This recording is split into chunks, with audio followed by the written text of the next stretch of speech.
Assalamualaikum warahmatullahi wabarakatuh. Kami dari tim 1 ingin menjelaskan tentang Python for Data Science. Sebelumnya, perkenalkan nama saya Syara Laksmianini. Nama saya Haikal Azrel. Dan nama saya Randy Christian. Sebelumnya, saya ingin menjelaskan tentang Python for Data Science kali ini. Kami akan menganalisis sebuah dataset tentang weighted type analysis. Untuk beberapa model machine learning yang kami gunakan, yaitu diantaranya linear regression, random forest, decision tree, naive Bayes, dan SVM. Kemudian untuk dataset dan kode program yang kami gunakan juga sudah tertera uh, pada kode yang dilampirkan di Google Colab. Kemudian pertama-tama untuk package installation, kami melakukan beberapa instalasi seperti import JDown, yaitu untuk mengakses dataset pada Google Drive. Kemudian import NumPy dan Pandas itu digunakan untuk mengolah data, terkhususnya untuk NumPy digunakan untuk memanipulasi data ke dalam bentuk array. Kemudian Matplotlib dan Seaborn digunakan untuk mengubah data mentah menjadi grafik atau statistik. Kemudian untuk import dataset, di sini kami menggunakan URL di mana URL tersebut mengakses link yang berisi dataset. Dataset yang kami gunakan adalah tips.csv. Kemudian di fpd.read.csv digunakan untuk membaca dataset tersebut.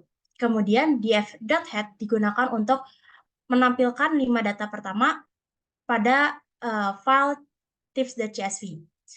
Untuk data yang tersedia, ada total bill, tip, sex, smoker, day, time, dan size. Untuk total bill sendiri itu adalah total bill untuk restoran tersebut, tip adalah tip yang dikeluarkan untuk ke pelayan, sex itu adalah pelayan yang gender pelayan, terus smoker itu menentukan apakah pelanggannya itu merokok atau tidak, kemudian day itu menentukan hari, kemudian time itu menentukan pemberian tipnya itu pada saat makan malam atau makan siang, dan size itu menentukan berapa banyak orang yang datang ke restoran tersebut. Boleh dilanjut? Kemudian untuk dev.info sendiri yaitu adalah untuk menampilkan info tentang data frame itu sendiri, seperti total bill dan tip memiliki tipe data float, kemudian sex, smoker, day, dan time memiliki tipe data object, dan untuk saya sendiri memiliki tipe data integer. Boleh dilanjut?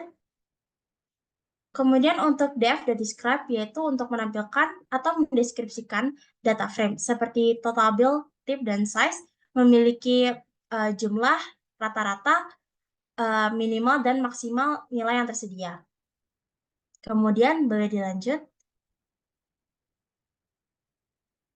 Untuk df.isNo.sum yaitu untuk menghitung jika ada nilai kosong yang berada di dalam data frame. Di sini dijelaskan bahwa tidak ada nilai yang kosong di dalam data frame yang kami unggah. Mungkin untuk selanjutnya boleh dilanjut oleh Haikal. Terima kasih. Untuk selanjutnya ini untuk penjelasan tentang EDA. Nah, EDA itu eksplorasi data analisis. Nah, EDA itu tujuannya itu untuk memahami karakteristik, struktur, dan komponen paling penting dari dataset. Jadi EDA ini gimana ya? Jadi EDA itu menggunakan teknik visualisasi biar lebih enak lah dilihatnya. Untuk yang di sini pertama itu adalah eh, total dari eh, jumlah yang dikeluarkan waiter yang apa merokok dan tidak. Nah, yang di sini bisa dilihat itu yang perokok itu lebih tinggi untuk total bill-nya atau pengeluarannya. Bisa dilanjut.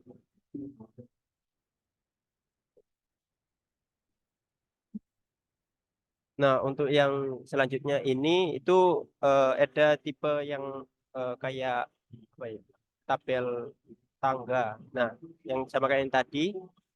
Nah, itu tapi di sini tuh bedanya itu ada eh, pengeluaran per hari. Jadi hitungnya per hari. Di sini itu ada hari Minggu, Sabtu, Kamis dan Jumat.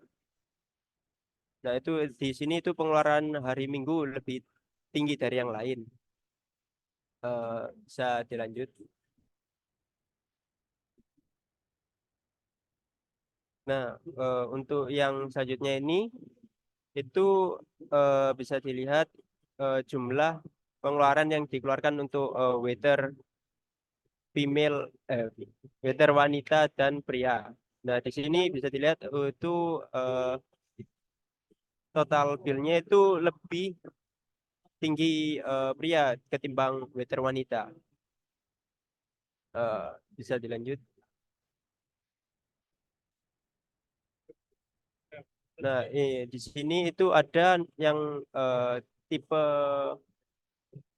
tabel EDA itu yang namanya correlation matrix. Nah, correlation matrix ini jadi istilahnya kalau angkanya lebih satu, lebih ke satu itu lebih akurat, namanya, lebih terhubung.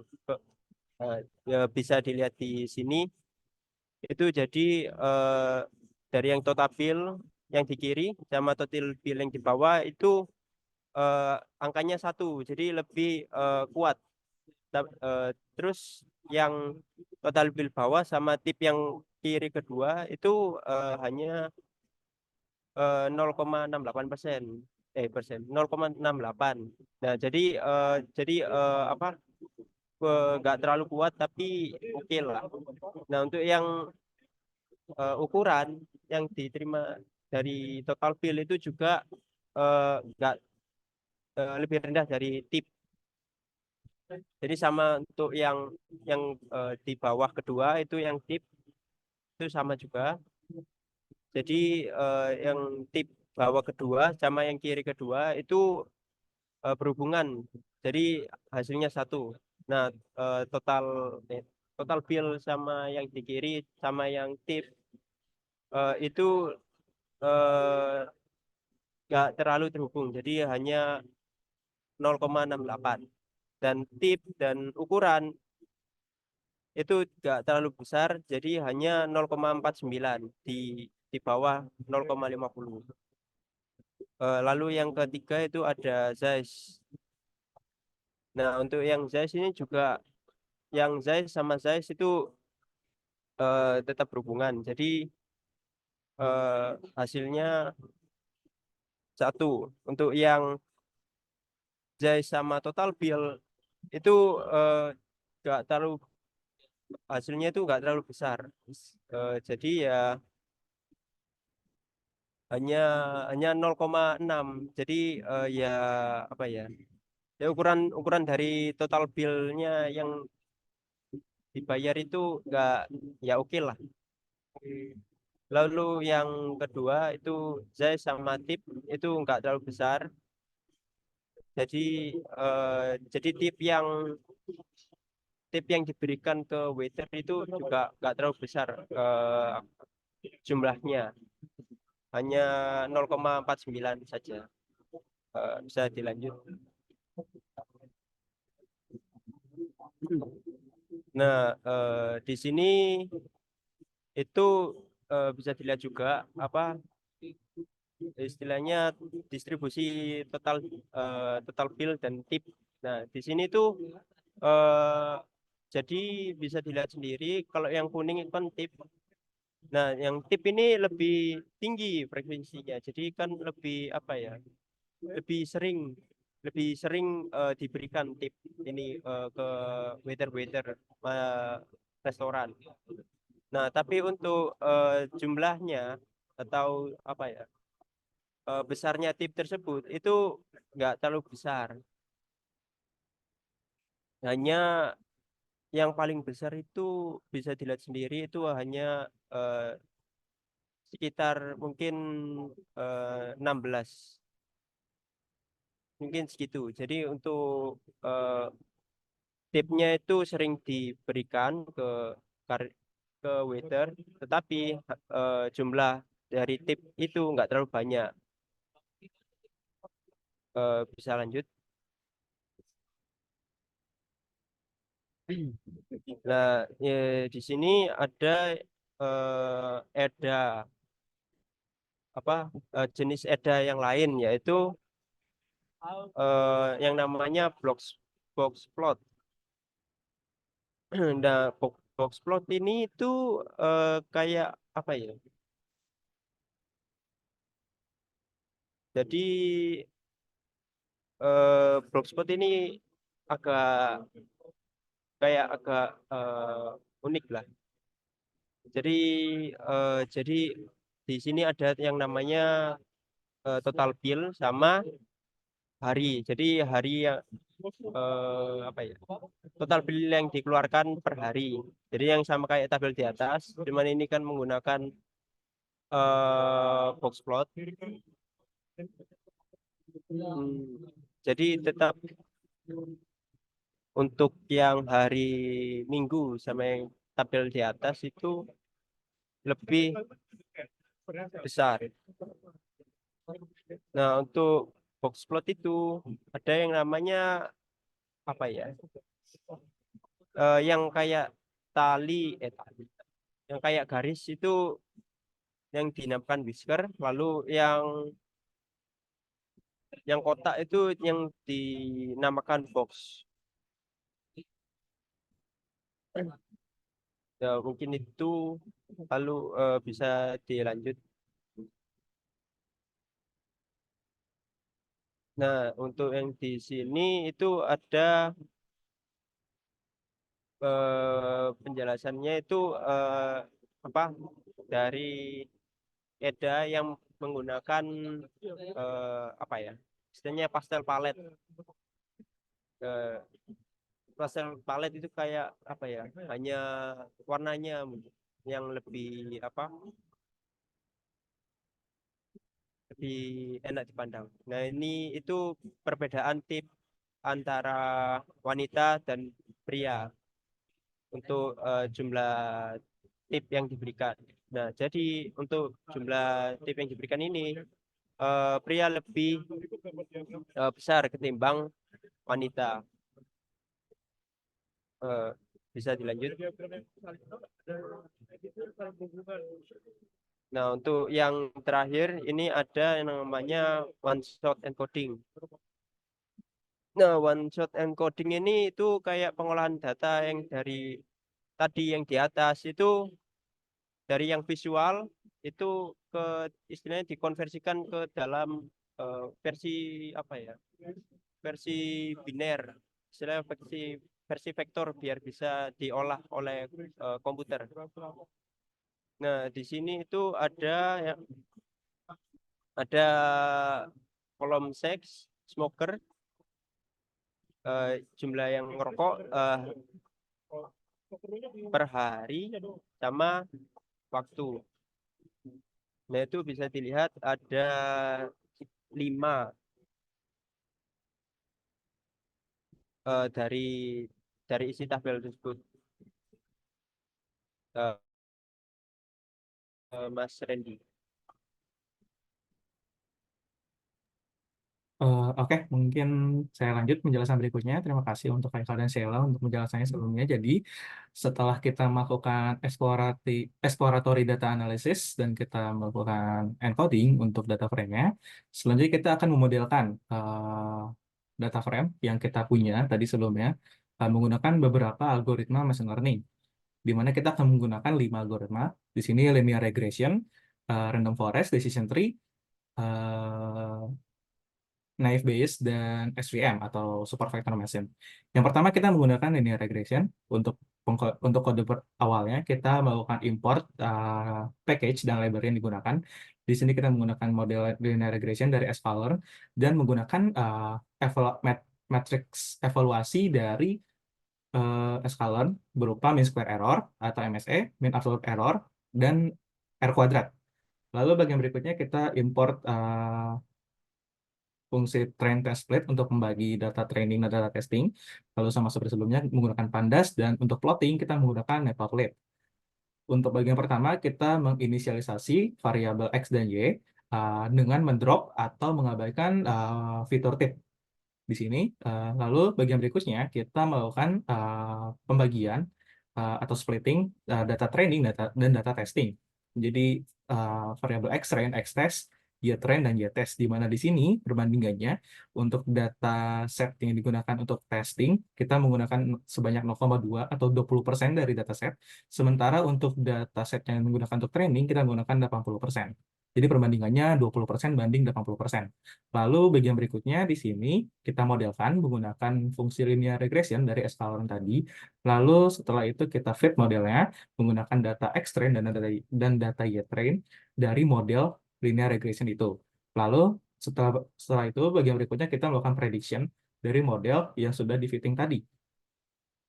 Lalu setelah kita melakukan itu semua, bagian terakhir adalah kita melakukan evaluasi menggunakan beberapa matriks evaluasi. Di sini kita menggunakan MSE, RMSE, MAE, dan R kuadrat. Menggunakan nilai testing, variable Y testing, dan Y predicted. Di sini kita print hasilnya di bawah, lalu bagian terakhir adalah kita plotting untuk membandingkan value dari nilai yang predicted dan yang aktual dari Y-pred dan Y-test. Di sini bisa kita lihat mean square error-nya di sekitar 0,7, dan berikut adalah value RMSE, MAE, dan R kuadrat, dan berikut adalah grafik dari hasil prediksi menggunakan linear regression, perbandingan antara nilai predicted dan nilai aktual.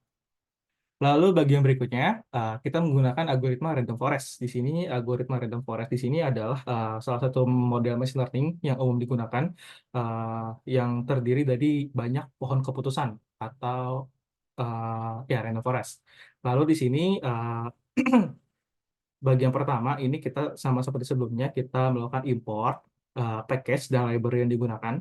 Lalu sama seperti sebelumnya kita melakukan inisialisasi variabel X dan Y dengan mendrop fitur tip dari data frame yang kita gunakan sebelumnya. Lalu sama seperti sebelumnya juga kita splitting data training dan data testingnya dengan perbandingan 0,2 banding 0,8 sama seperti tadi dengan random set 42. Lalu kita menggunakan random regressor, random forest regressor model dari Scikar ke dalam variabel regresor. Di sini kita menggunakan n estimator atau jumlah pohon keputusannya yang digunakan pada model kita ini sebanyak 100 dengan random state masih sama 42. Lalu setelah itu kita fitting sama seperti sebelumnya nilai X-train dan Y-train, dan kita prediksi menggunakan model random forest yang sudah di fit tadi. Lalu kita print evaluation matrix-nya dan kita plot juga nilai predicted dan nilai aktualnya.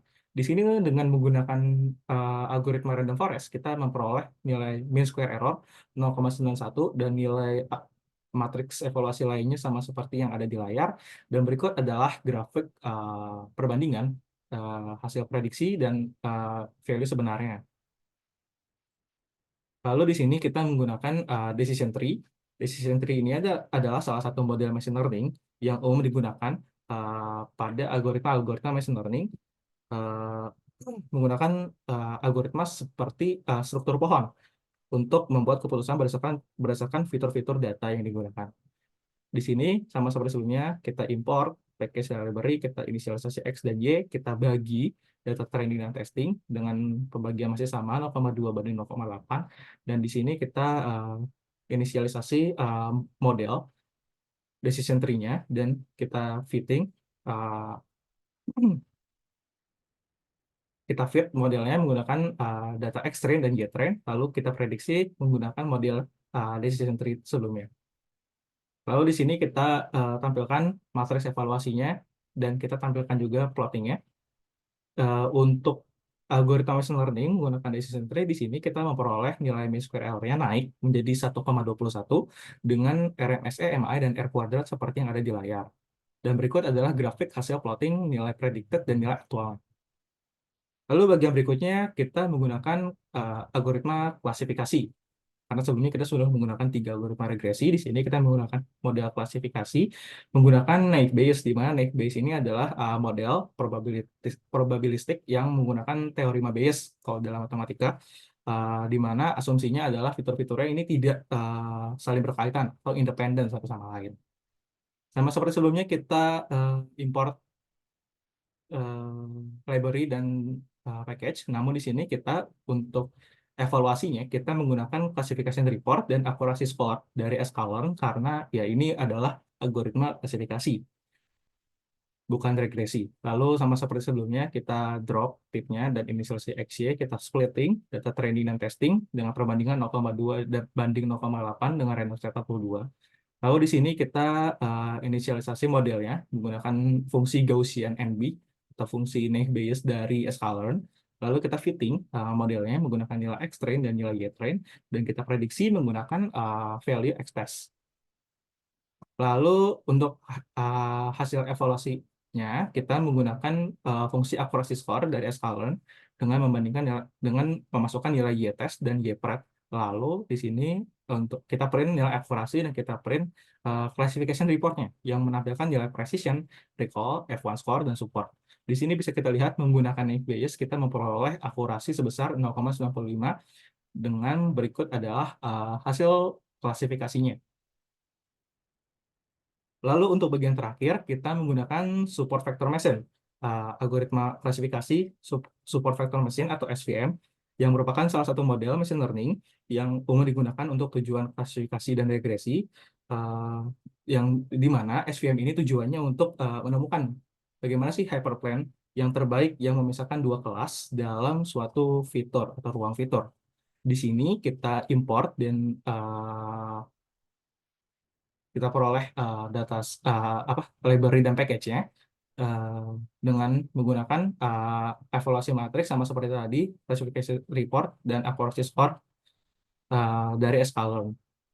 Lalu sama seperti sebelumnya di sini kita menggunakan fungsi drop untuk mendrop nilai tip dan inisialisasi value X dan Y dari data frame-nya. Lalu bagian berikutnya ini kita splitting sama seperti sebelumnya, kita split dataset training dan testingnya dengan perbandingan 0,8 banding 0,2 dengan random set 42. Lalu bagian terakhir ini di sini kita gunakan model SVM-nya, di mana di sini kita menginisialisasi instance dari SVM-nya dengan memilih jenis kernel yang akan digunakan. Di sini kernel yang digunakan untuk SVM adalah linear. Lalu bagian berikutnya kita latih, kita feed datasetnya atau modelnya menggunakan dataset X-train dan Y-train, dan kita prediksi menggunakan value X-test.